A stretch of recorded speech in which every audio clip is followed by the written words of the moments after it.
Okay, thank you very much for invitation. ഞാൻ വൈകിയാണ് വരാൻ പറ്റിയത്, ക്ഷമാപണം ചോദിക്കുന്നു.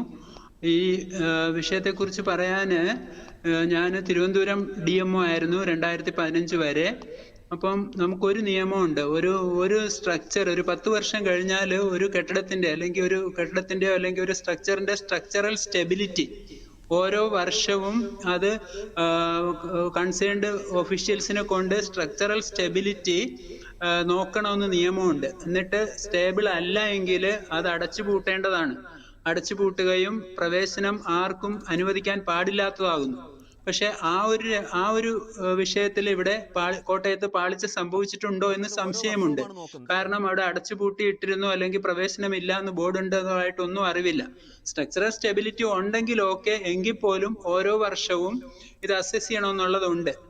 മറ്റൊരു കാര്യം, ഇതുപോലെ തന്നെ തിരുവനന്തപുരത്തെ മറ്റേ യൂറോളജിയിലെ വിഷയത്തിലും എനിക്ക് ഒരു കാര്യം പറയാനുള്ളത് ആശുപത്രി വികസന സമിതികളെ കുറിച്ചാണ്.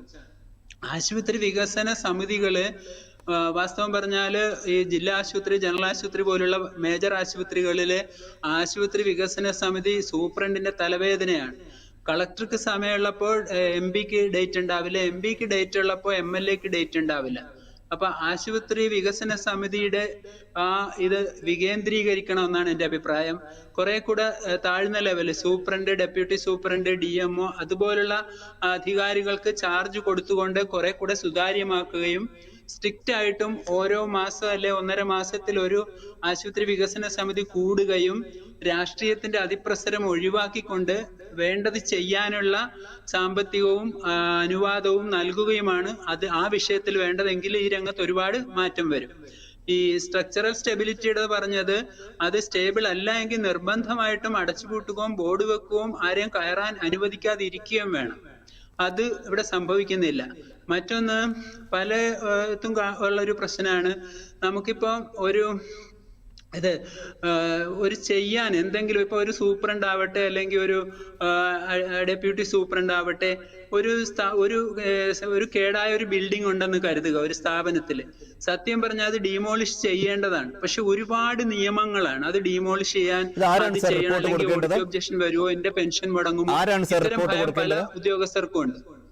അതെ, ശരിയായ ചോദ്യമാണ്. ഞാനത് എങ്ങനെ ഉത്തരം പറയുന്നറിയില്ല. കാരണം അത് നിർമ്മിച്ച കാലത്തിലുള്ള പ്രശ്നങ്ങളാണ്. അത് ഒരു ദീർഘവീക്ഷണം ഇല്ലാത്തുള്ള നിർമ്മാണങ്ങൾ ഒരു കാരണമാണെന്നാകാം അങ്ങ് ഉദ്ദേശിച്ചത്.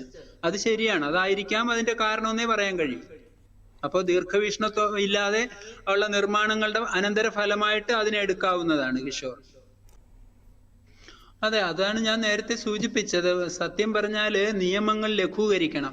ഇപ്പൊ ഒരു ഡീമോളിഷ് ചെയ്യേണ്ടതായ ഒരു കെട്ടിടം, അതിപ്പോ ആരോഗ്യവകുപ്പെന്നല്ല, എല്ലാ മേഖലകളിലും എല്ലാ വകുപ്പുകളിലും അത്തരം കെട്ടിടങ്ങളെ അത് ഒരുപാട് നൂലാമാലകൾ ഇല്ലാതെ ഫയലുകളിൽ കുടുങ്ങാതെ, അല്ലെങ്കിൽ നാളെ ഓഡിറ്റ് ഒബ്ജക്ഷൻ വരുമെന്നുള്ളൊരു ഭയത്തിൽ നിന്ന് അധികാരികൾ ഒഴിവാക്കി കൊടുക്കണമെന്നാണ് ഞാൻ പറയുന്നത്, ഇൻഡയറക്ട്ലി പറയുന്നത്. എന്ന് വെച്ചാല് അവർക്ക് സധൈര്യം ഇത് ഡിസ്പോസ് ചെയ്യാൻ അല്ലെങ്കിൽ ഡിസ്പോസ് ചെയ്യാനുള്ള നിയമങ്ങൾ ലഘൂകരിക്കപ്പെടണം. എങ്കിലും ഇതിനെല്ലാം പരിഹാരമുണ്ട്. ഇപ്പൊ ആൽമരം വളർന്ന് വിണ്ട് നിൽക്കണ ഭിത്തി അത് വേണ്ടത് ചെയ്യണമെന്നുള്ളതിനൊക്കെ ഒരുപാട് നമ്മുടെ സ്റ്റേറ്റിൽ നൂലാമാലകൾ കൂടുതലാണ്. കുറെ വർഷം ഇതിന്റെ അഡ്മിനിസ്ട്രേറ്റർ ആയിട്ടൊക്കെ ഇരുന്നുകൊണ്ട് അനുഭവത്തിൽ നിന്ന് പറയാൻ.